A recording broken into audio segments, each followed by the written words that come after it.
Welcome back to the Snap Count on the Big Play Sports Network presented by FanDuel. I'm your host, Trai, Essex, and this is your quarterback in mind, Mr. Charlie Batts. Sir, how are you doing today?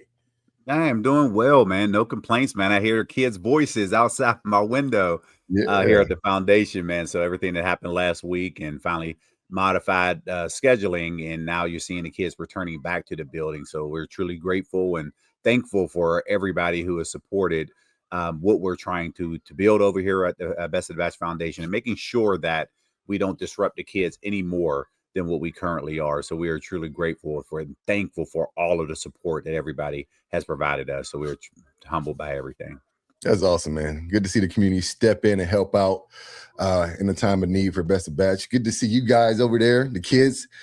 They probably don't even know anything that happened bad last week because you guys put on a good front for them. So awesome, Best of the Here's Batch. here's the one thing I will say about that, though. They didn't know what was happening, and of course they leave out and they're not paying attention to the news and whatnot. So they were emotional because they thought the building was gone, and this was something that they could not be a part of anymore, or was going to take some time to rebuild. And one of the cool things were when we opened up the building or opened up the doors this week to the building, had a kid, a young girl, young lady hands me a note, and she says, "Thank you. I want to contribute to the rebuilding." And she handed me a letter with a note and $5. And she said this is her allowance that she wants to provide and push toward the foundation and as we renovate and everything. So it was truly emotional. I brought a tear to my eye. So this is why we do what we do, because of those cutting type some of onions stories over here somewhere, man. That got my eyes getting a little watery hearing that. That's awesome, man. That is cool.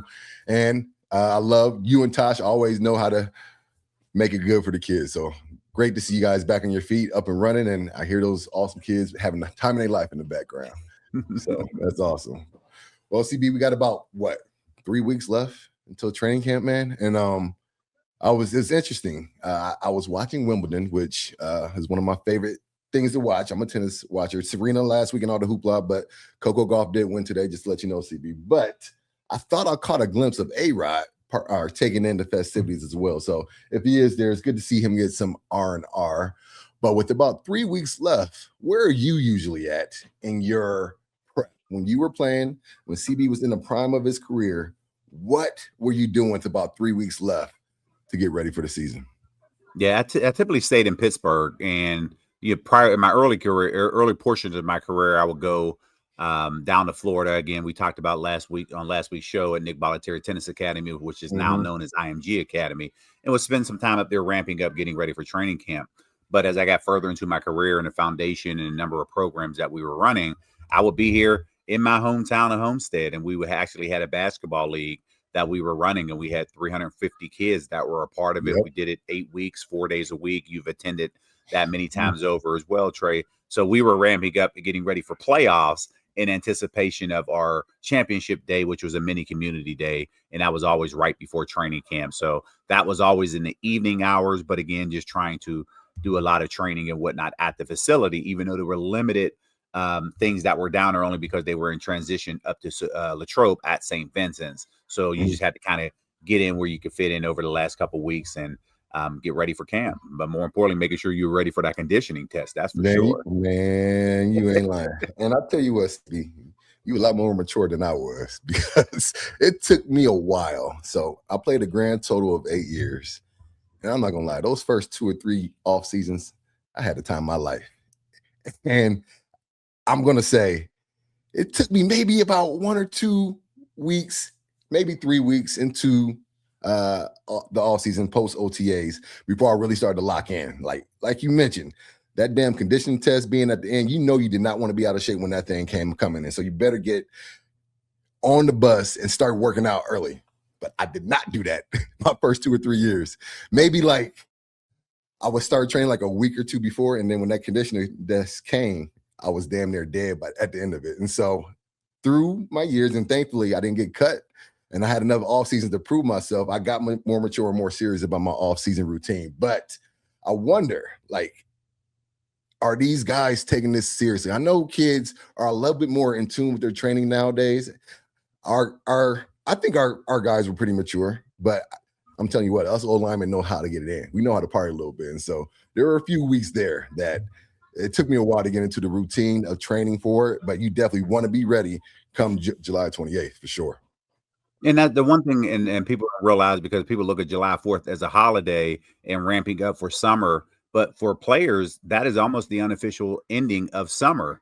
Because once you get to the 4th, yes, that's your last true time that you can enjoy yourself.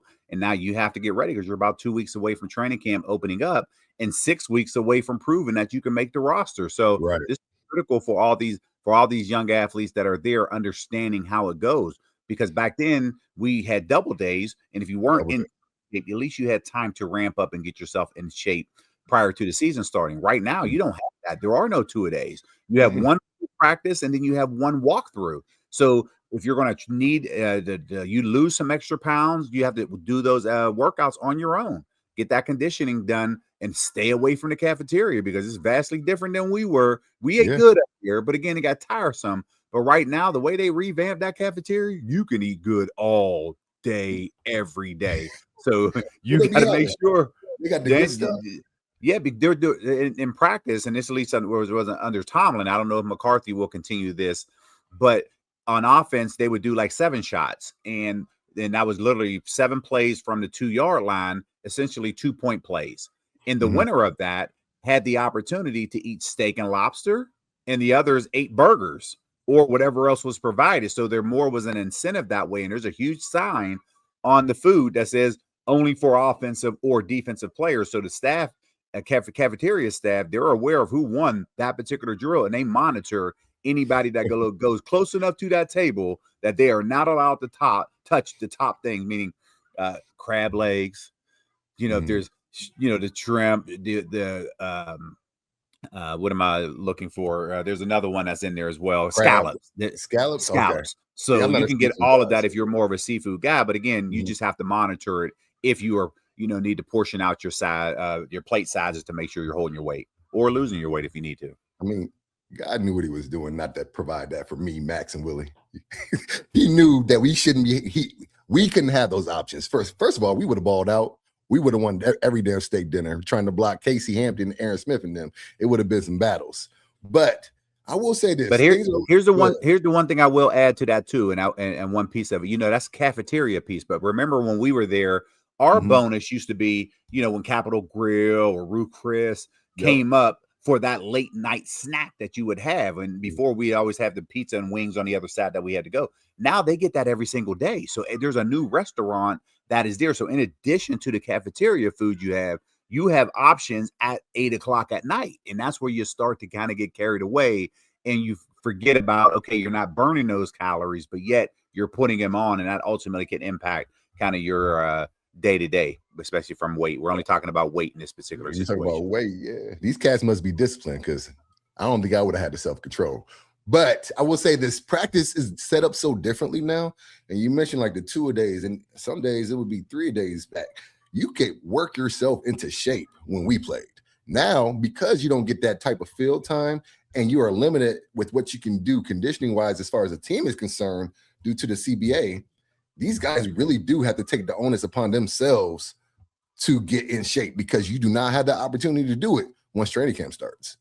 No, you don't. And that's the part where people fail. So you hope that these young guys can now latch on to the veterans, understanding how to train from the moment that you left that second week of June to report time. Because once you get to report time, hey, all eyes are on you a lot more than what they currently were. Fines are now subjective to that, you can that the team can actually take money out of your pocket, something we hope that no player actually has to have opportunity to do. But again, you have to ramp up in understanding what that timeline looks like, because the honeymoon is over.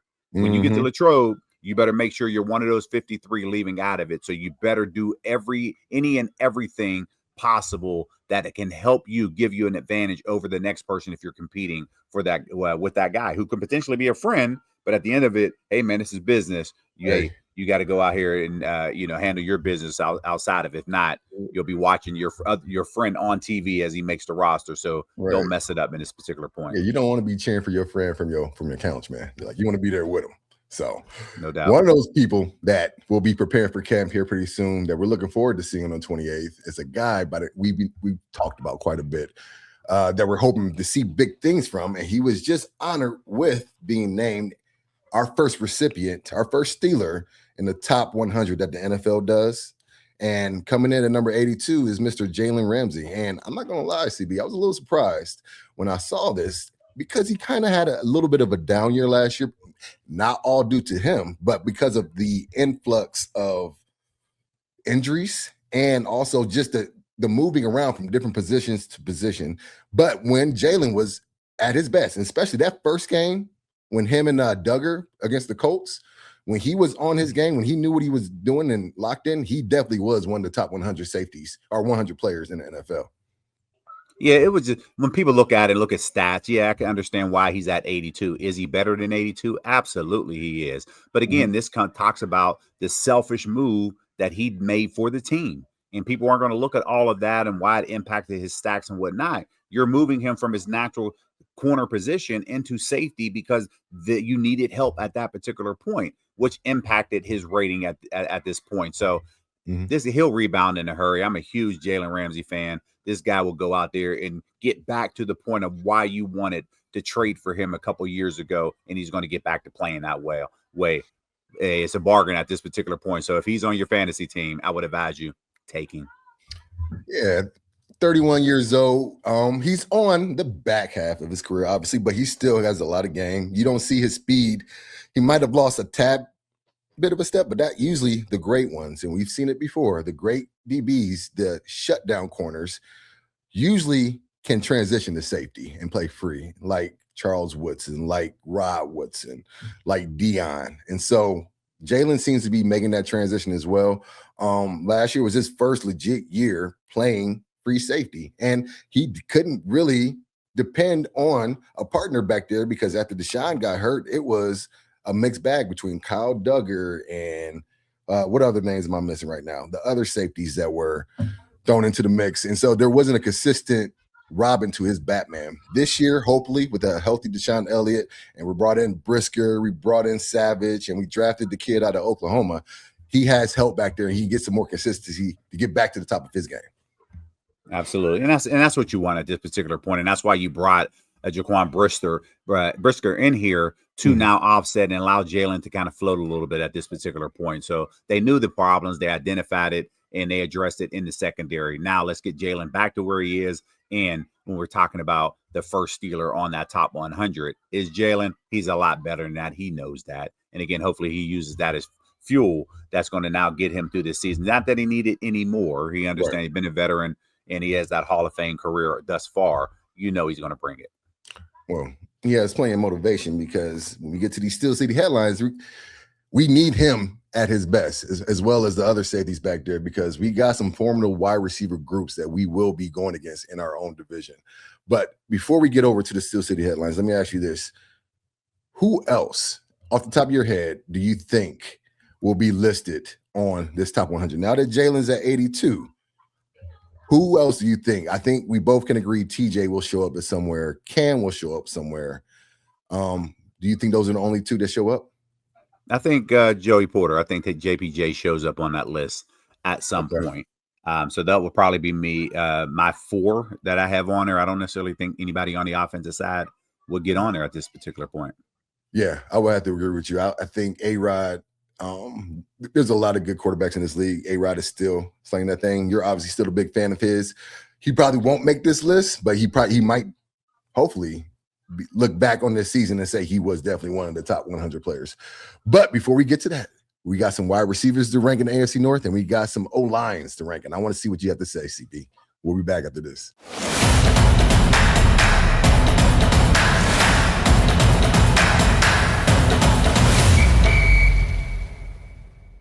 Steel City headlines are brought to you by Smart Choice Bass. It's the perfect time to remodel your bathroom. Right now, Smart Choice Bass is giving you $1,250 off your bathroom projects, plus a free luxury upgrade to add comfort and style. And just for Big Play listeners, you'll save an additional 10% on your project. So don't wait. Visit them at smartchoicebass.com or give them a call at 844-GET-SMART to schedule your free consultation today. Welcome back to the Snap Count, CB.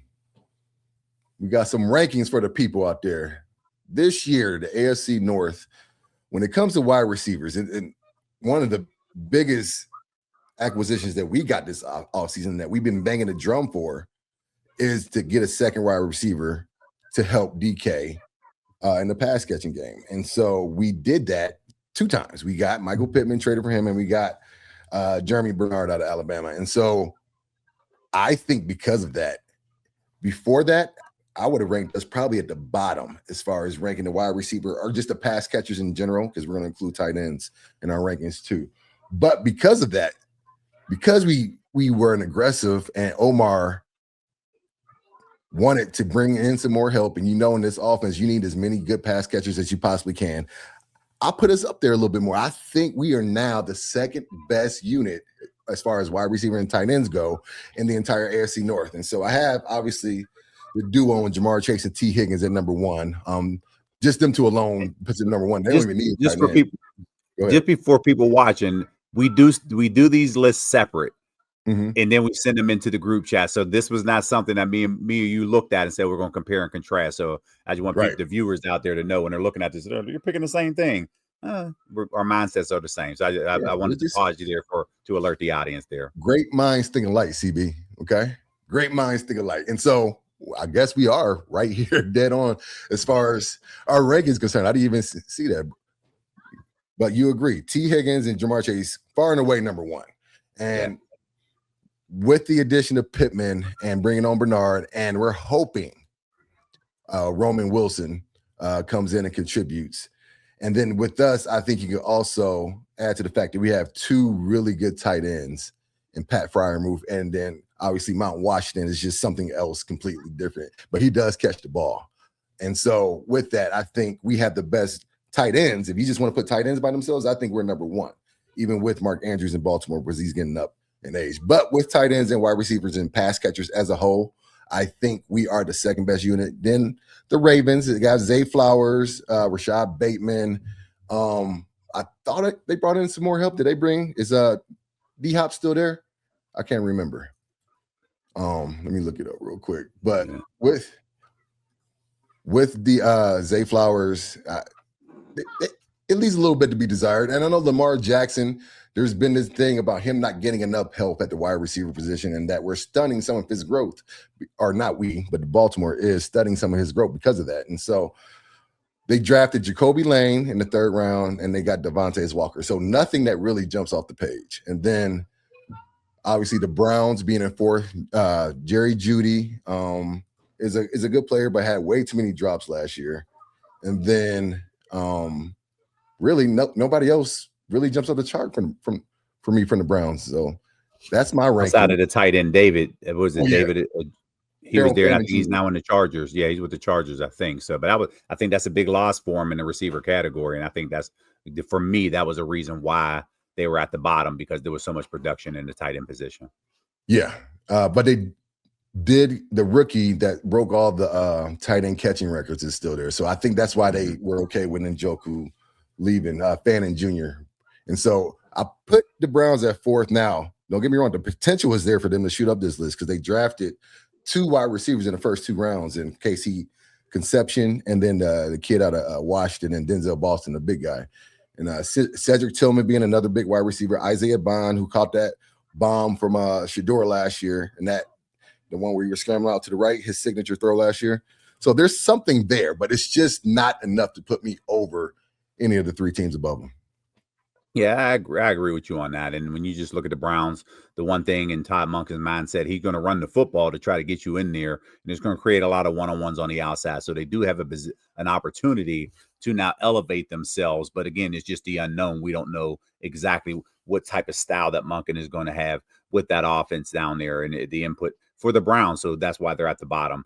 The Ravens, they're going to run the football. So if you're a receiver there, you're not the happiest guy in the world, because you're not going to get many opportunities. But when you do, you're going to get those one-on-ones on the outside. You have to make those defensive pay. So there's that opportunity there for the Ravens. But clear number 1, Bengals. There's nothing else needs to be said outside of what you already said. And the Steelers, they do have that opportunity. We've been clamoring for this for a couple years, to adding a number 2 receiver. They finally did that. And you saw Jeremy Bernard, you saw Roman Wilson. There's clips of them online working out together. So there's a bond that happens between those 2. Now, can they both elevate, challenge each other, and make this team better? to see who now is going to overtake that number 3 wide receiver position. So I think the Steelers are in a lot better situation heading into this season than what they were at this point last year. Amen. In order for our wide receivers to have the time to catch the ball and the quarterbacks to have the time to throw it downfield, you got to have an O-line that knows how to block and pass block for a long time in order to keep your quarterback upright. And so when you look at the O-lines in the AFC North, I got a surprising stat for you, CB. The Steelers are the only team returning 3 or more starters on the O-line. And so Baltimore losing, who I think was a top 3 center last year, in Tyler Lindenbaum, them not making him a priority, I thought was actually really surprising. The Browns had to revamp the entire O-line, which was already bad last year. And then the Bengals, who have been traditionally horrible in the trenches, really did and attacked the O-line this all season when they brought in Orlando Brown Jr. from Kansas City. They re-signed Ted Karras, Indianapolis, and let you know. They brought in Dalton Reisner from Minnesota, and they drafted Mims, who's the rookie from 2 years ago, and he's still starting there. So Bengals, only because they have at least 2 starters coming back, I'm sorry. That's more than the Browns have, and the starters that are coming back for the Bengals are better than the Ravens. Ravens' only returning starter, they have 2 returning starters, but Ronnie Stanley at left tackle and Roger Rosengarten at right tackle. And so with that, when you look at everybody else, and granted, we're going to have our issues. We don't know who our other tackle starter is going to be, and we don't know who our guard starter is going to be. We don't know which side our tackles are going to play on currently right now because they're switching back and forth. But if a gun was held to my head right now and I had to guess who our starters would be, left to right, it would be Troy at left tackle, Mason McCormick at left guard, obviously our center is Zach Frazier, and I think Spence starts at right guard, and Max Ianachor starts at right tackle, the rookie. And I think with that gives us the best O-line in the AFC North. Yeah, the combination is there, and the reason why I didn't put him out one is because of what you just mentioned, the right side flipping to the left side. Mm-hmm. It seems like it's easy, but again, if you play the position, it's not. It's the difference between right hand in the dirt, left hand in the dirt, and what foot is step back. So again, I only watch it from afar. I just know it's not easy. But when you have the limited amount of practices that you're going to have for training camp in pads, even though they're up there for 3 weeks, the limited time in pads, that is going to be the issue because that's the only way that you can evaluate an offensive lineman. That's the only way that you can evaluate a defensive end or a defensive tackle, because in OTAs, you can't cut them. You can't get their arms down. They bat a lot of passes down in OTAs. But when you truly get into training camp, that's where the evaluation happens. And one-on-one is a high priority because everything is filmed up there. So that's my biggest issue, to see how fast that left side of this new line will look this year, even though they're returning the 3 starters. So that's why I have them at number 2. And I think, the rest of it all speaks for itself as it relates to my pecking order in that particular aspect. So I think that's going to be something that we all pay attention to. I know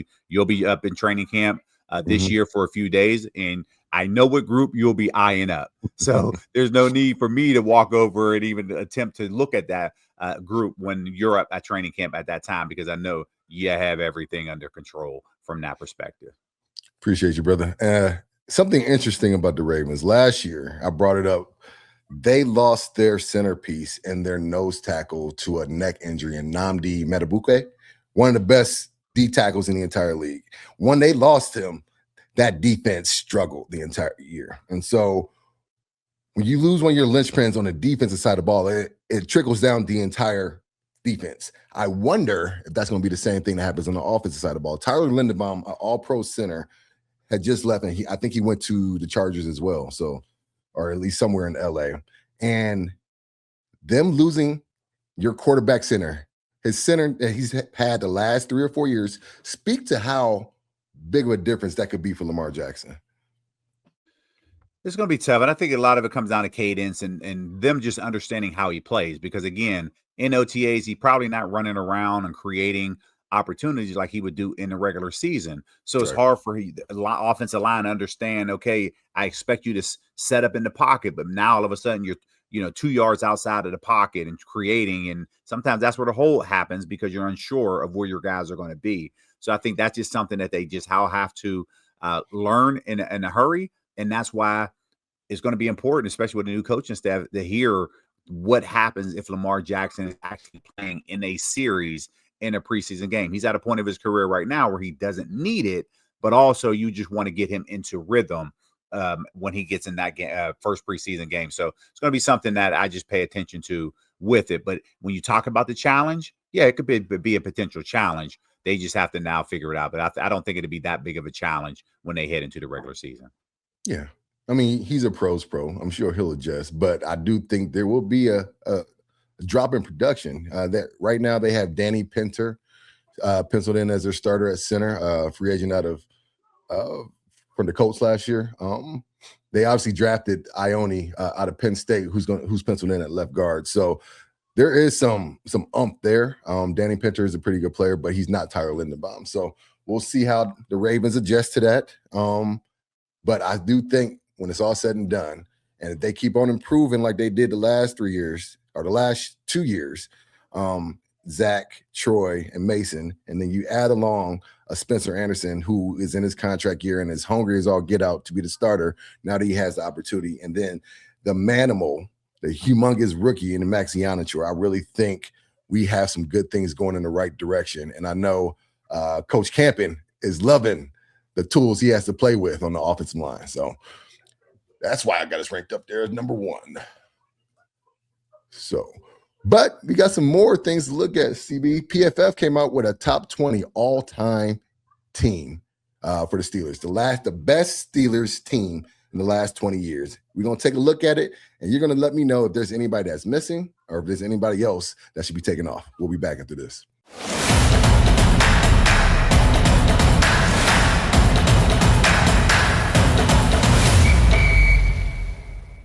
Welcome back to the Snap Count, and welcome to your Trench Report. And CB, I'm about to do something a little sacrilegious in this Trench Report. We're going to look at PFF. And I have this love-hate relationship with PFF only because it's not them. They're doing their job. They're doing their analytics. It's how people interpret them. Some people treat it as God. PFF is the end-all, be-all as far as grading.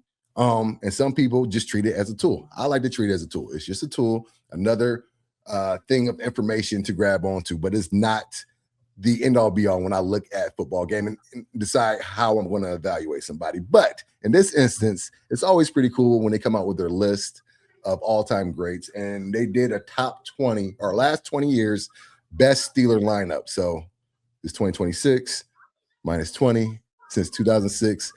We were both on the team too. We didn't make the team, spoiler alert, but a lot of our teammates were on there, and I think some teammates probably got left off. So when you look at the offensive side of the ball, CB, I think those first 3 names are obvious, right? I mean, Ben. See, I would just hesitate just for a minute, and I know Le'Veon Bell, he had one heck of a career, but I think it's a matter of what we're judging, right? Are you judging at your position, judging based off the value that they were able to bring to this team as it relates to helping win a championship? So there's a lot of different things that I kind of roll in there. And that's why when I look at Le'Veon, I'm like, yes, there's no question about his historical stance as far as where he is in this organization, because he's done a lot of great things. But I'm putting Willie Parker there because at that time, Willie was, 6th in the league rushing. We were a heavy running team. He had just came off of the Super Bowl in 2005. I know this is for 2006 on, but this is the Willie Parker that we're talking about, not at the end of his career.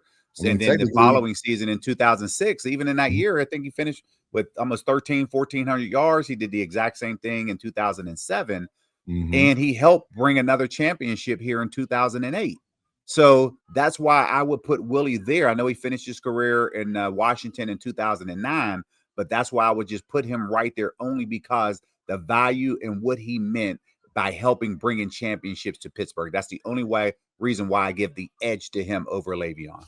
Okay, a little controversy. I like it. I can't really argue against that. I would still keep Le'Veon there just because, to me, he is one running back I always wanted to block for.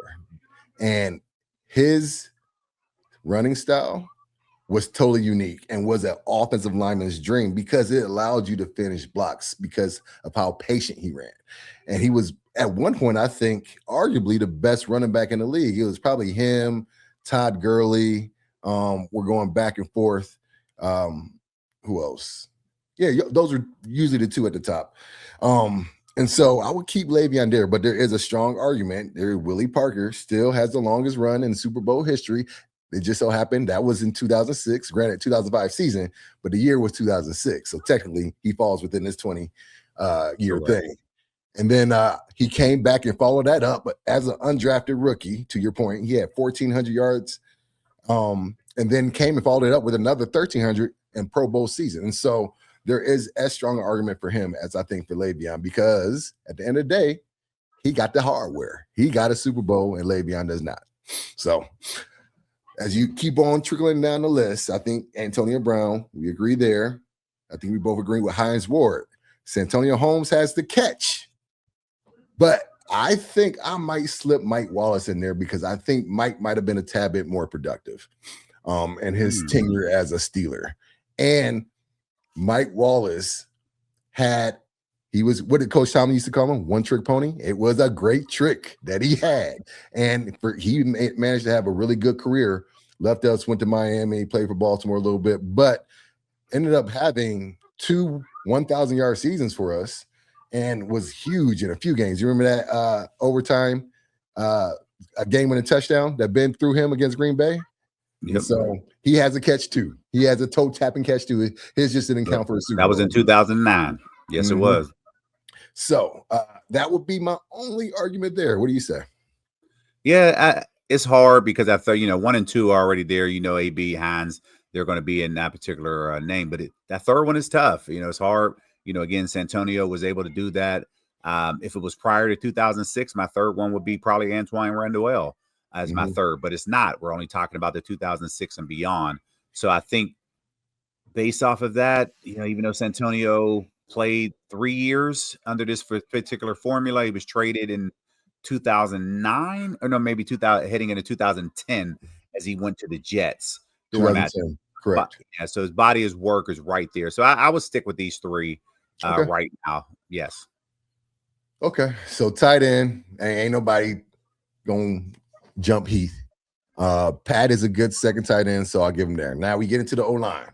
There is some argument here. Now, this combination of O-line was our best, I think, in that 20-year span, and they were fortunate enough to play at least 5 or 6 years together, which is rare in the NFL when you had those many good offensive linemen playing together for that long. And so left tackle, Villanueva, great player, former tight end, made a hell of a career for himself. But if I had to, I would put Willie Colon or Max Starks there at left tackle. That's both my tackles, actually. Probably Max at left and Willie at right. Now, if you said it was before 2006, I would have put Marvell Smith at left tackle. But we're working within the frameworks of what PFA gave us, and that is my only argument. Ramon, Marquise Pouncey, David DeCastro, that three trio of players right there was our best interior O-line in these last 20 years, without a doubt. And I'm thinking that maybe with Zach, Mason, and Spence this year, they can start emulating what they did. But my only gripes will be with the tackles. And it's a close one. It's not like it's clearly William Max, but that's who I would put in there. Yeah, I'm with you as well. It's just a matter of which one you take out of there.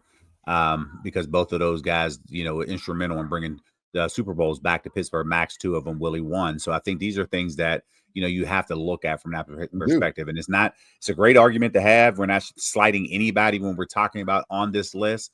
But unfortunately, when it comes to, some from 2010 on, if they were on from 2009 to where we are now, none of those players will be brought back to be celebrated. Only for the Hall of Honor induction, because of how great they were on for this organization. And the one thing I said, and I'll continue to say it, the Steelers organization, they don't celebrate division winners. If they don't celebrate, if you don't win the Super Bowl, they do not bring you back to celebrate you. That's the only reason why you get the Super Bowl reunions in that particular manner. Because if it wasn't the case, you'd have heard about the 1995 team that lost to the Cowboys. They're dormant in the history of the Steelers, and the 2010 team that lost to the Packers in Super Bowl 45, which we were a part of. So these things you don't get celebrated. They don't even acknowledge you. They don't even bring you back to say thank you for your accomplishments and even making it there. Thank you for being the second place or the first place loser in this particular case. They don't do that.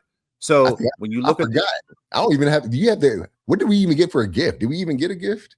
You got a watch. They gave you a watch after you won. Everybody, now half of I watched many of them go in the garbage. So again, it's just that's what you get when you don't get the Super Bowl ring, and it's hard. And that's why I always tell these players when they're coming in and talking about the Steelers organization, you got to win it.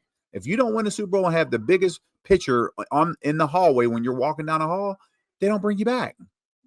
So that's the unfortunate part. Love all those guys. Have a great relationship with all of them. And it's just unfortunate because of the Steelers' ways that none of them will be brought back from a team perspective to be brought back. All of those guys majority of them are Hall of Honor worthy. It's just a matter of whether they get in. And then again, there's only a few that are brought back to celebrate with them. So that's something that will never stop as long as the Rooneys are running the show. The highest priority of the organization is winning a Super Bowl. And now the next goal for this group is bringing number 7. And unfortunately, it's been a long time since they've even played in the game. Got to bring the champions home, baby. Got to bring the championships home. Now, PFF is they're not taking championships into account, obviously, when they do this list. It's very analytical. They're just saying who graded out the best over that time frame. But we're bringing some emotion and some actual legitness from our perspective to this argument. And so the defensive side of the ball, CB, is where I think we're going to see some name switching. All right. And we might be a little biased to our era of football, but there's no bias about it. We literally played with one of the best defenses to have ever played in the NFL. It's been talked about since. It's been brought up every single year. When you rank the top 10 defenses of all time, they always list the 2010. Is it the 2010 team defense that made the cover, or is it 2008? It was no, it was 10. It was that Vince Young game. Yeah, so we went down to Tennessee. Of the ESPN. No defense has been on the cover of ESPN magazine like that, right? You think about the 85 Bears, you think about the 2000 Ravens, and then you think about that 2010 Steelers team. And so with that, you see some representatives from that defense. Obviously, James Harrison is going to make this list. James Ferrier, LT, I agree with all that.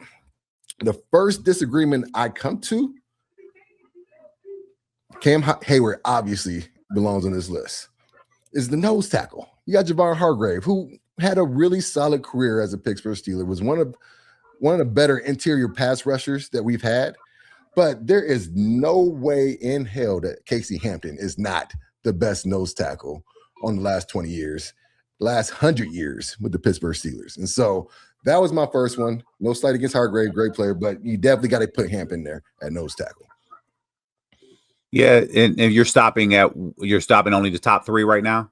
Well, we'll go down the list on the list. So if I look at this list as I'm looking at it, yes, Cam definitely, no question about it. Stephon Tuitt, I probably would substitute him for either Brett Keys or Aaron Smith. That's who I would put in that as my other end.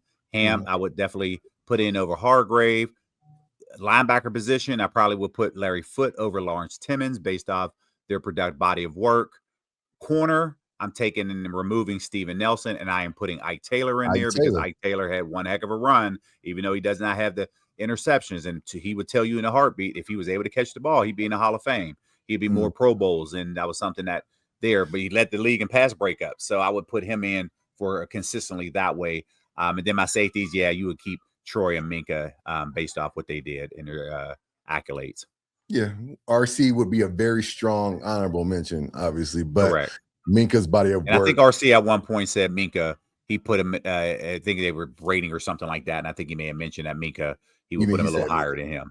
Yeah. So that's why I said Minka. There was no slight to RC at all. Yeah. I would happen to agree with you. Yet Steve Nelson had his one good year with Pittsburgh, and then he felt slighted as they kicked him out the next year. But I would definitely put Ike in there over Steve Nelson. Joe, had a really good second half of his career after he left them bums in Cleveland and then came over to the good guys. And then I'm gonna tell you this story. See, I haven't told many people this, but Lawrence Timmons, right? One of the hardest hitting human beings in the world. I used to love going against him in practice. And so we had this play. You remember 35 Pike, right? And I would be at right guard and I would be pulling.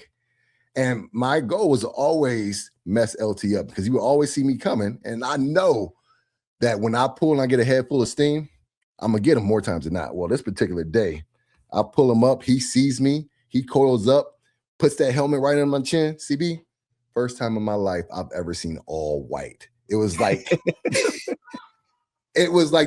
a movie screen came down and didn't play the movie. It was just all white for like 4 or 5 seconds. Then I came to, and he looked at me. He's like, "Yeah, I got you, didn't I?" But yes, LT, one of the hardest hitting linebackers, definitely deserves that honor as well. But I can't argue. Larry Foote was a tackling machine, and he was a perfect Robin to Potsy's James Ferrier. We call him Potsy. To his Batman, 51 and 50 definitely were a big reason why we were able to be as successful as we were. And we didn't have a lot of missed tackles. We didn't have a lot of miscommunication because those two were at the helm. And so they didn't do special teams, but obviously I think we both would choose Chris Boswell. Jeffrey will probably come in second because Jeffrey at one point was the most accurate kicker in history. But then Boswell took that honor later on. And then punter. Do you remember? Hold on, stick on kicker. You stay with punter. I would add Sean Sweesom in there, man. If he didn't have that unfortunate injury with the ACL, I don't know if we see Chris Bill Boswell in uniform here. Yeah.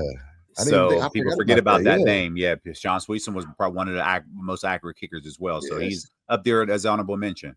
It's my draft class. You remember he came in with me in 2005, and then they released him, and then he came back later. And so Sean Sweesom, we used to call him Sushi, Bowling Green, right? By way of Bowling Green. And so good old Sushi. But yeah, kicker argument there. But I think in Boz we trust. I think he takes that at the end of the day. And then punter, interesting, because we've had quite a few of them. Who would you put up there in the last 20 years? My guy that I always think about is Daniel Sepulveda because he was about to say that. A linebacker. I was about to say that. I had a linebacker out of Baylor. If he did not tear his ACL for a second time, I think he probably is on a 20-year career as he's playing here. The guy that could kick the heck out of the ball. It was just the unfortunate on that second ACL injury that took him out and took the love of football away from him. That would be one that I would really, it would be no questions asked at that point. All right, cool. Well, PFF, we agree with a lot of it, but you need us to give you a more well-rounded opinion of the last 20 years. So there you have it. Me and CB gave it to you. We run a little short on time, CB, but we got to get this stop and go. And that's coming up next. We'll be back.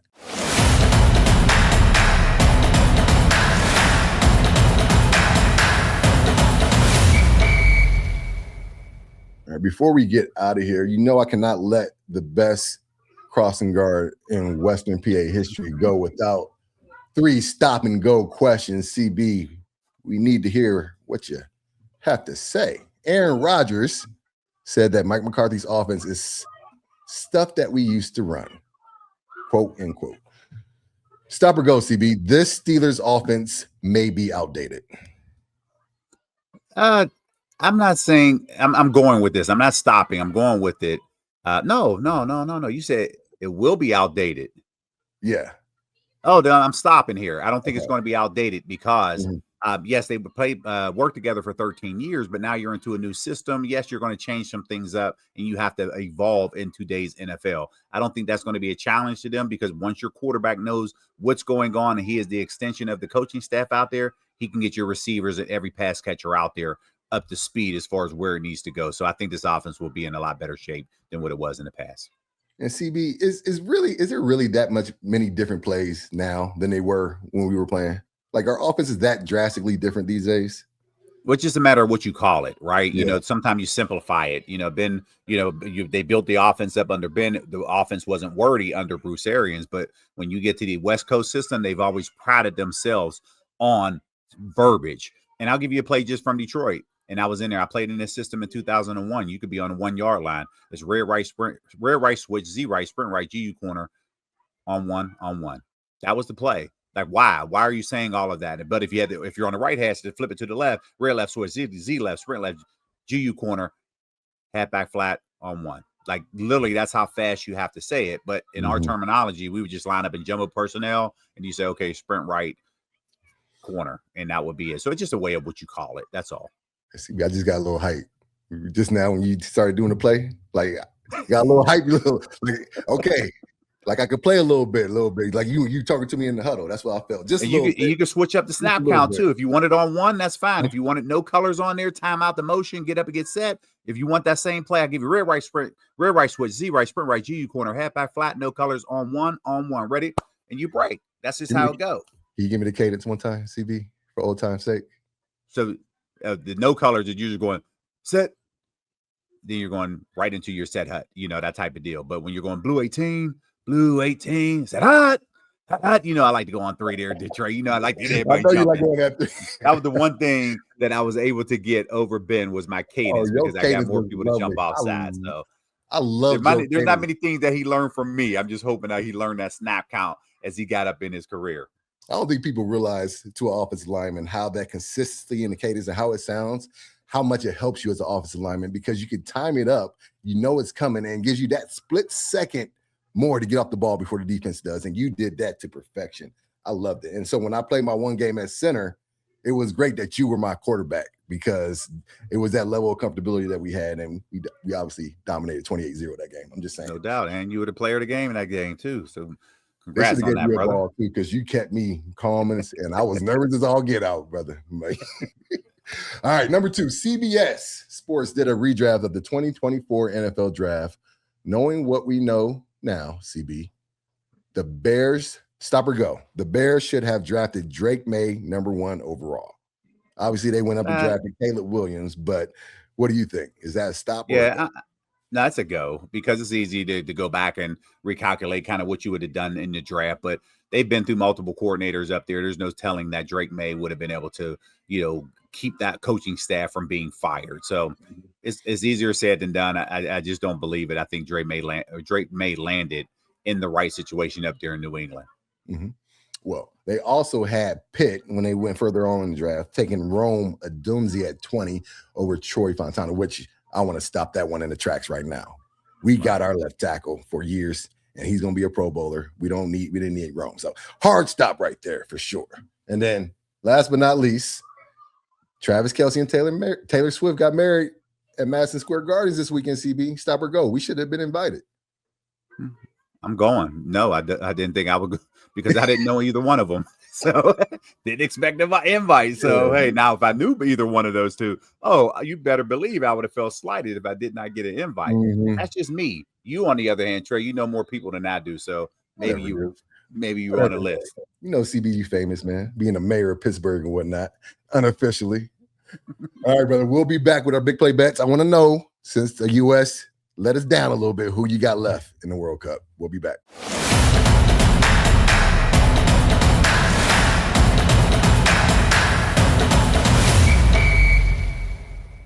The biggest stage in world soccer is here, and every goal changes everything. And now FanDuel is giving you a reason to root for every single one.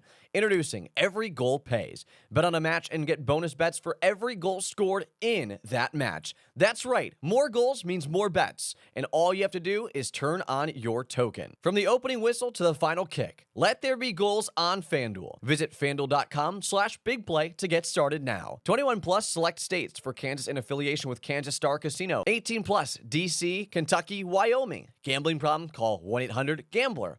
1-800-MY-RESET. Call 1-888-789-7777. Visit ccpg.org/chat, Connecticut. Visit mdgamblinghelp.org, Maryland. Visit gamblinghelplinema.org. Call 800-327-5050, Massachusetts. Call 1-877-8-HOPE-NY. Text HOPE-NY, New York. Call 1-877-770-7867, Louisiana.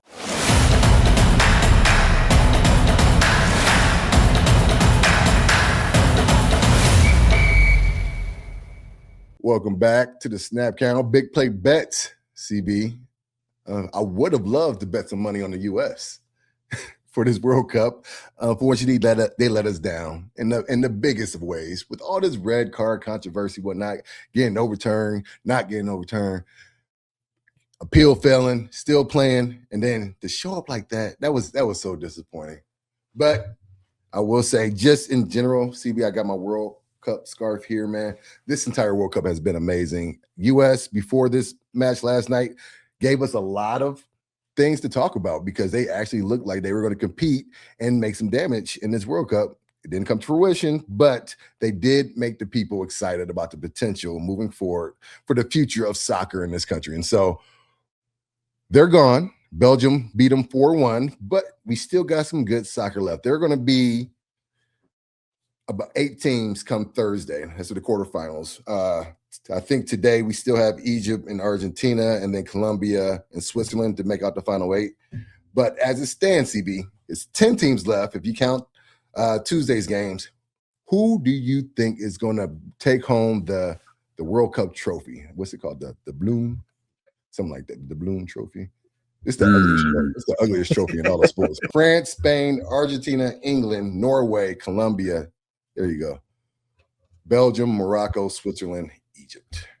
See, I think I think you're going to have the two. You're going to have 2 in there. I think it's going to be France and Spain playing in the championship game. I think, you know, and I was high on France at the beginning, and I still think that they're going to figure out a way to win this thing. So I'm sticking with France, even though I know they have the highest favorite, and I'm not playing favoritism. I just think they're too strong. I think France is going to take it too, but I will give you a dark horse, CB. And this guy seems to be gradually growing his fame and popularity, and he just always seems to find the back of the net. The dude Haaland for Norway, the big blonde dude that looks like a chick, but he's out there and he just scores. That's all he does. You remember how Chris Carter used to just catch touchdowns? That was his thing. Mm-hmm. All Haaland does is score. And so I give Norway an outside puncher's chance to upset somebody, because when you got a guy like that, they can put the ball in the back of the net, anything can happen. All right, brother, another one in the books. Make sure you follow us on YouTube at Big Play Pittsburgh, as well as Instagram. Make sure you follow us on X at Snap Count Show. Charlie Batch 16 and Trai Day 79. We'll be back with more from the Snap Count next week. Here we go.